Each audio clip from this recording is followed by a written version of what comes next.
Hey, here we are. Hello, my friends. Good morning, good afternoon, good evening, depending on where you are in the world. It is definitely morning here in New Zealand at 9 a.m. 16th of October 2019. It's Chat with Matt. You've got half an hour with me here to answer any questions, talk to any requests, and shoot the breeze on whatever's going on with the intention to deliver some value to you all, not just people who ask, but anyone who chooses to watch at any stage in any time, space, dimension, or reality. I've been talking this month, Mantara's been talking a lot through me this month about time. We've been working with time in the Mantara Transformation Empowerment Support Community, my sort of low level in dollar amount subscription community, ongoing support. Time, interesting topic, right? Very interesting topic. So, just helping us to get a more empowered relationship, to develop a more empowered relationship with the concept of time and our relationship with time. Because so many of us are disempowered in that. So many of us see time as the thief, as the enemy. And so many of us allow time to create so much stress in our life and basically rob us of a lot of joy, because we don't have time. I don't have time for that. Basically saying, I'm not making that a priority, but making out that time is the villain, that, I would do that if I had more time. So it's time that's the problem here, not the fact that I don't prioritize that option, right? And instead, I'm going to waste 3 hours watching Netflix or whatever. Whatever. There's all sorts, not vilifying Netflix either. Get enough on their shoulders. But the point is that time doesn't need to be the enemy. And if we flip it around and start working with time in a more empowered way, right? And there's no real trick to this. It's not like, I'm going to teach you how to, jump timelines and stretch time and all the rest. It's just an attitude.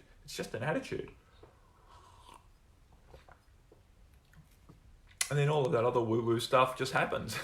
It just happens. Timelines jump all the time. We are always flipping around. We don't understand the half of our reality, right? Quote unquote reality that we're living in. We just really don't understand it through this vessel with the limitations of the human mind. And we're not supposed to, really. And we don't have to. That's the point. We can still have a very spiritual experience here, an experience that's still very much guided by spirit without having to understand the fabric of time. We just don't need to do that. All we need to do is relax into having time and having the time of our life and allowing time to unfold in the most beneficial ways. I've just got something telling me that I've got an upcoming appointment starting in an hour. Who's that with? I don't even know what that is. It's come as an email notification.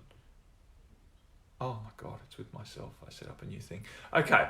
Hey, Leslie Ann, how are you? How are you? Any questions? I'm here to answer questions. I'm not just here to talk about my own stuff. It's been quite difficult though. I'm waiting for questions, basically. That's what it's open forum here. So please be willing to ask if you are on live, which is only a few of you. So, but happy to dance with whatever questions you may have. It doesn't need to be about time at all. I have time. It's your time. We could just keep talking circles. So we've had the full moon. It's coming up for nearly 48 hours ago. So we're still in that sort of 72-hour window, either side of the full moon, and either side of the new moon for that matter. Fact, there's influence. So we're sort of in the nice phase, what I consider the nice phase of the full moon. I find this sort of the tailing out of the effect of the full moon is a beautiful time for meditation. Things are still nicely present, but not overwhelming, generally, from my perspective. So that's nice. Last night I did my live light language session event down at the yoga school. We had like 13 people on the floor in a big old circle. That was kind of cool and very nice. And we talked a lot about freedom and a lot about time in that, which reminds me I've got to download the recording for a few people.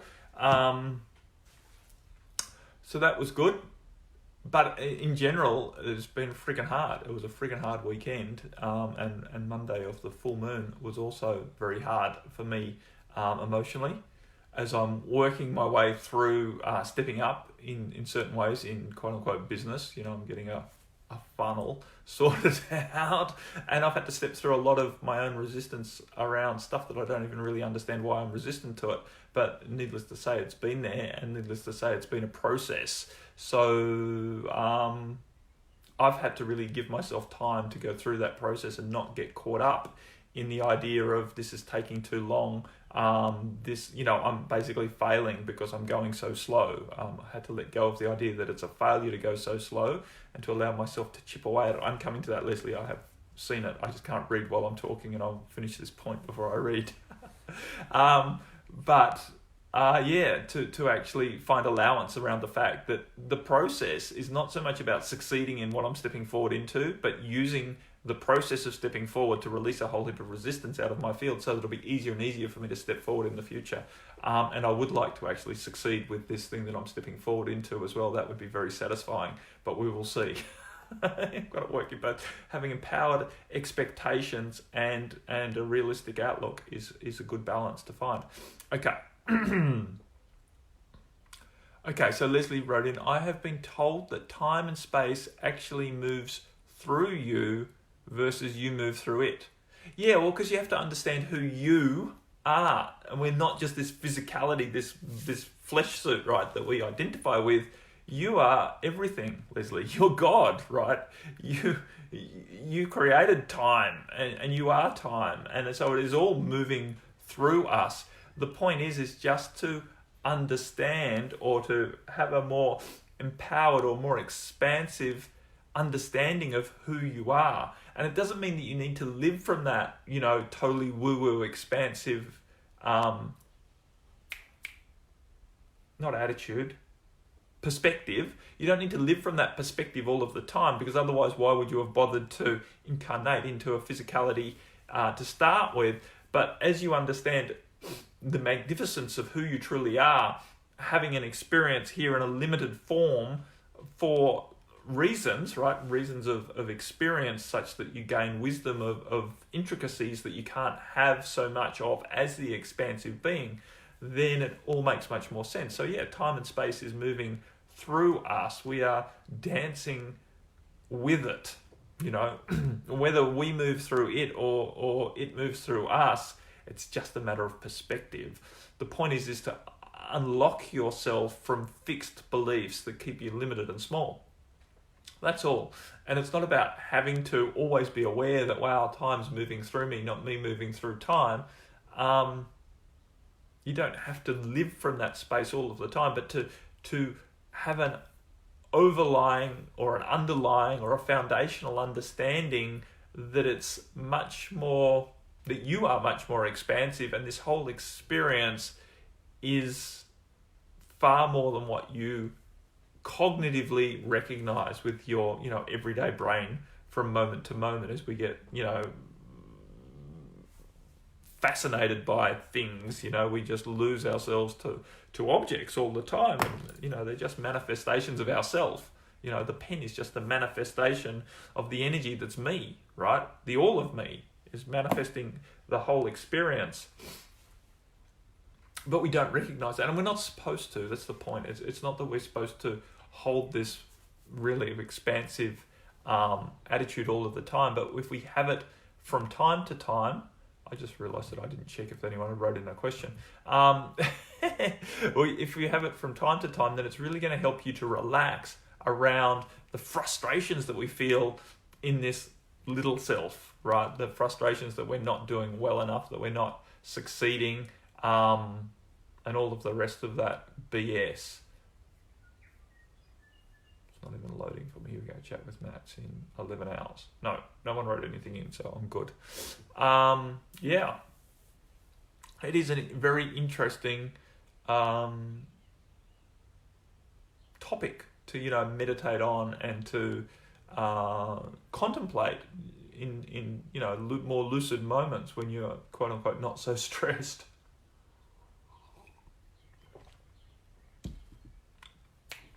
And as you come to a better understanding of the nature of time and the fact that we don't really understand time, from the, now it's going to do this thing where it doesn't upload for me.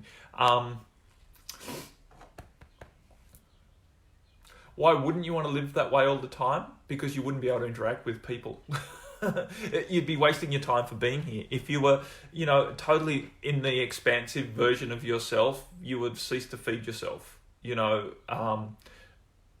So it's a matter of degrees. It's a matter of degrees is basically what I'm getting at. A lot of people set the bar too high for themselves and then feel that they're failing all the time. We incarnated into this form to have an experience through this form, and trying to transcend the form and making that the big goal to sort of transcend the form, it misses the point. And so you basically don't really enjoy being in form, incarnate, for the whole time you're here trying to transcend it. It just doesn't make sense. And at the same time, getting completely limited and lost in being in form also robs you of a lot of joy. So it's a matter of finding the middle path, the balanced path, where you're aware of the expansive nature of who you are, but you allow yourself to have experiences through your physicality that are totally absorbing in the physicality of it, because that is where wisdom is gained. Wisdom is gained in those moments where we are completely absorbed in being human. And then we can assimilate that and take it deeper, right? Take that wisdom deeper when we allow ourselves to realize how expansive we truly are. It's this balance. And balance doesn't mean just 50-50, we're here all the time. It's about allowing ourselves to oscillate, to have very physical moments and to have very lucid, expansive moments, and to allow all of that to be okay. And one is not more right than the other. And it is all part of the dance of life. Really, that's my opinion anyway, and that's probably going to change as the dance of life continues for me, right? I'm not here to indoctrinate people with my point of view, but rather just to open doorways to contemplate this stuff, because it's a great question, right? Why wouldn't you want to live in full expansion all the time? So yeah, it sounds right, feels right. It's a point of view for now. All of these more esoteric points of view are only really to give us a foundation to feel less stressed in life, right? Because so many of us lose ourselves in trying to get it right, in thinking that there's a right way to be. And if we're not in that right way of being, then obviously we're in the wrong way of being, and that's not good, right? We're not going to succeed. And a lot, I feel, for myself anyway, and for many of my clients, is about getting out of that concern that I'm either failing or succeeding, and needing to achieve certain things, whether it's spiritual states of being or physical accomplishments, to be, right, good, proper. And then I'll have my happiness. It's about finding that sort of relaxed allowance and acceptance that you're perfect just as you are. Things can obviously improve, but they'll improve through the process of acceptance and allowance and relaxation into that state. Yeah, hold tight to practices that help you stay expansive, right? I do practices all the time. The bell will ring in about 10 minutes. Probably my sound's turned off on my computer, but to remind me to breathe and to connect and basically to expand. So, I say, you don't need to stay expansive all the time, yet I have a timer that goes off every half an hour to remind me to expand out of my limited contraction, because I recognize that otherwise I get too lost in the stress of needing to accomplish whatever task is in front of me, and my body tightens up and my breath shallows and my mind tightens, right? I lose access to the intuitive guidance that's going to help me actually have a better outcome. So I'm consistently reminding myself to stop, relax, and expand back into the awareness of who I really am. But that doesn't mean I'm attempting to achieve some state of nirvana where I'm just totally floaty, expansive, and in touch with the all of the time, because I know that, basically my guidance is through deeper experiences that's not really the aim of being here on planet. soon enough we will have a more expansive attitude because we won't be attached to a body soon enough, right? The body drops to the ground and we go on without it. Much easier to have that more expansive attitude then. Now that we've got a body, make use of it, right? Make use of it to dance in this way. So hopefully that makes some sense.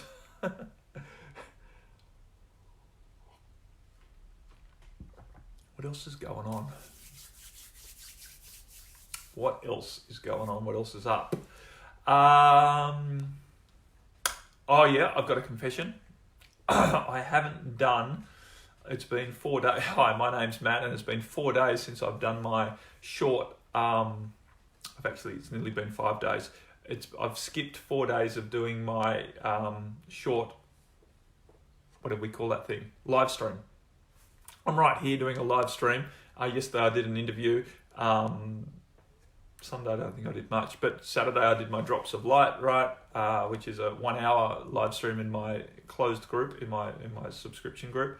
So it's not like I've been hiding under a rock, but I just haven't got over myself and shown up and did my short live stream, because they're freaking hard, you know. They are just so freaking hard to turn up and talk about something for 3 to 4 minutes that's valuable to people.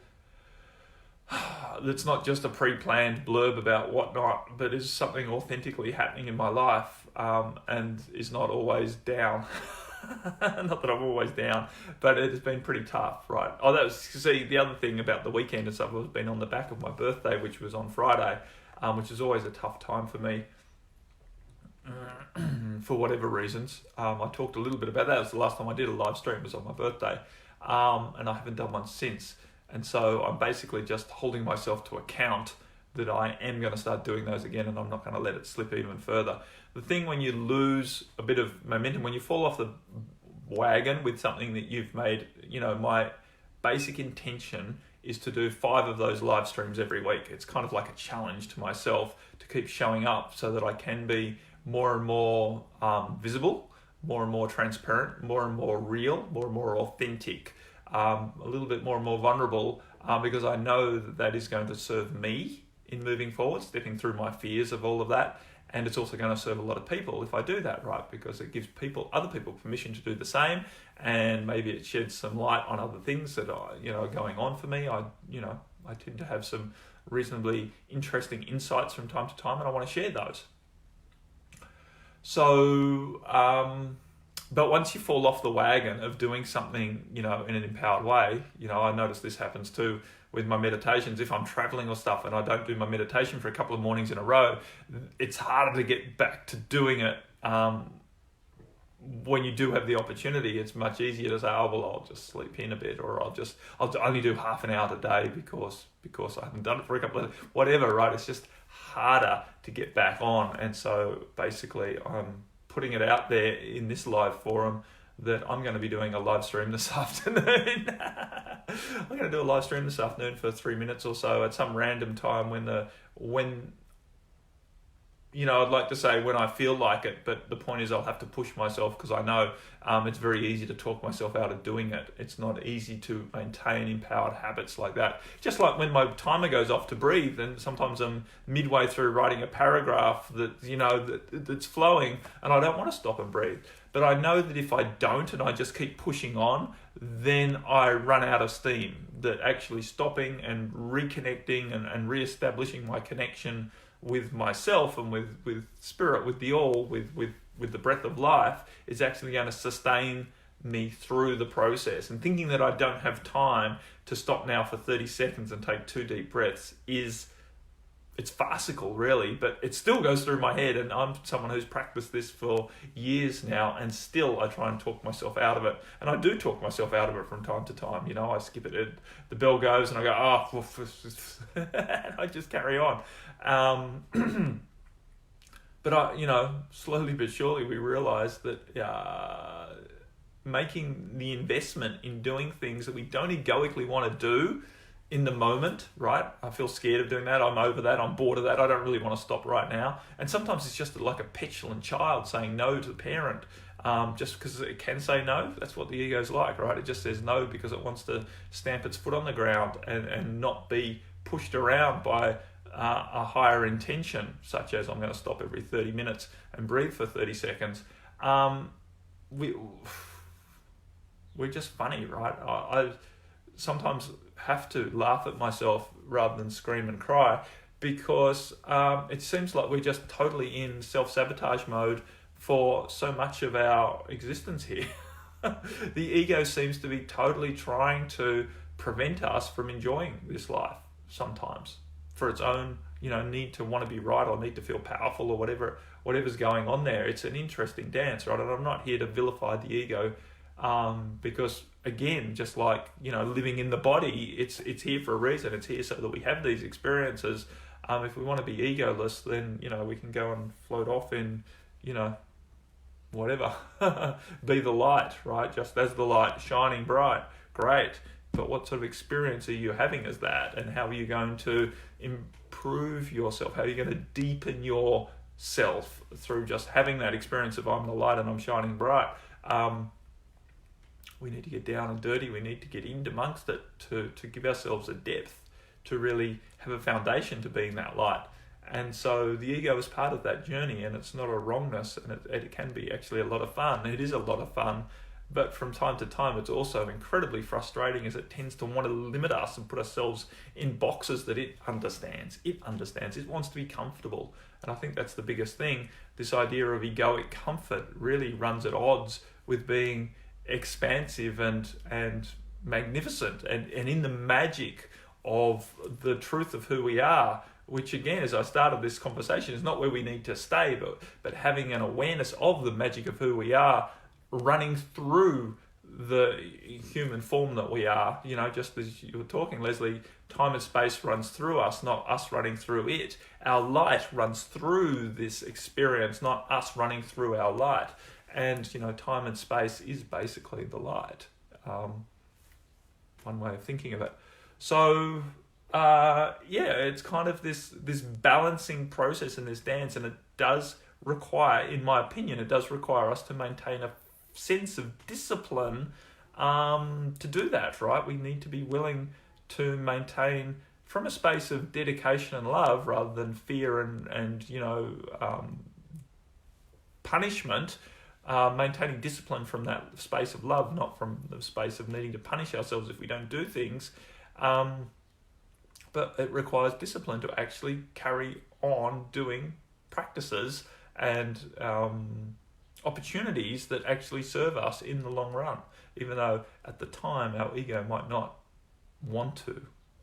Generally it doesn't want to do it, but then appreciates it when we do it. Just like a child, I don't want to eat dinner, but they're actually hungry.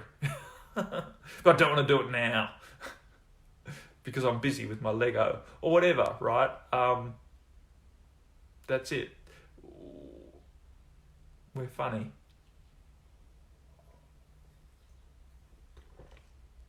It's not always so easy to laugh, though, at how funny we are, because we're so funny that we drive ourselves basically a little insane with it, don't we? We get very frustrated with ourselves. Our own self-imposed limitations then go on to frustrate us, and we start asking crazy questions like, why is this happening to me? Well, it's because you've chosen it, right? It's because all of your actions have led you to this point. That's why. Why is this happening? I don't understand why this is happening. Well, it's a natural consequence of the actions you've been taking in the past, the thoughts you've been thinking and the energies you've been aligning with. That's why it's happening. But it seems so unfair. Yeah, I know it seems so unfair from your mind space, from your egoic mind space, but it's just following the laws of nature, right? Nature, the universe is just running in very, you could call them very strict, strictly adhered to energetic rules, right? Consequences happen as reflections of energies that are put out, and that's just how it is. And so everything that's happening to us, through us, with us, is basically a consequence of actions we've taken in the past. You could call it karma, but it's not that there's some, old man there keeping notes in a book and then deciding what to dish out to you. It's not like that at all. It's just reflections of energies bouncing around and consequences naturally unfolding. When you truly take responsibility for the situation that you find yourself in without beating yourself up thinking, oh, I must have done something terrible in the past. It's not that you've done something terrible. It's just that you've maintained energetic states that have allowed this to unfold. And in some way, it's serving you. It's always serving you. And I know someone's going to say, oh, but what about the child in the war zone? Or what about this? And what about my friend who's been the nicest person their whole life and this keeps happening to them? It's like, it's so much deeper than just the external, right? It's, you have to understand that it's the internal energies, it's the mind state and the energetic state and a lot of stuff caught up from past life that are influencing the radiance of who you are and thus what you're attracting. That's this process of ascension. It's releasing all of this crap that we've picked up from the past that has limited us and creating so much resistance and restrictions and unpleasant outcomes. We're going through the process of unraveling all of that and bringing it to the light, right? Bringing it to light, which means we have to see it, which is generally uncomfortable, so that we can release it, which takes a certain amount of discipline, right? Because otherwise what happens is we start seeing it looks terrible, and we want to suppress it again rather than release it. We want to hide it rather than acknowledge it. We want to understand it rather than just accept it. And none of that helps. So it's a process here to hold compassionate space for us all as we go through it. Well, I'm almost come to an end, right? Another few minutes. If anyone wants to jump on with a question, it's been a very, very quiet chat with Matt. Well, I haven't been quiet. I've been chatting away here, but it's been pretty monologue-y. Thank you, Leslie, for your inputs. But, as you can tell, it doesn't really matter. I can talk to myself. I'm basically talking to all the people who are going to watch this in the future. Not from a pre-planned place, but from just allowing myself to be that channel, right? Conscious channel. Just allow myself to speak what comes to mind or comes past mind or beyond mind. That's it. What else is coming up in the future? I can't think of anything terribly important. I'm going to Bali in like 8 or 9 days. I know I've just come back from Bali, right, only 3 weeks ago, but I'm going back just for a week to do a retreat myself. With my mentor and my mastermind sort of community, which is something very, very new for me and a little bit exciting and quite a little bit scary. So I'm kind of excited to meet a lot of people who I've been interacting with in that group in person, and also a little bit apprehensive. I don't know. It's interesting. Here we go. Something has been written in and I've been watching. Hey, Sister Meg, how are you? I'm almost finished. Just wrapping up, really. So here it is. Chat with Matt has been delivered. It was a pretty monologue-y chat, but nonetheless, there was a lot of chat there. So much love to you all, whatever time, space, dimension, or reality you are watching this from. I hope it has been somewhat beneficial to you, and sparked some points of interest or introspection or understanding or contemplation. Please feel free to reach out to me at any time if you have any questions that you feel I could help you with. So that would be awesome. Much, much love to you all. Bye for now. Bye-bye.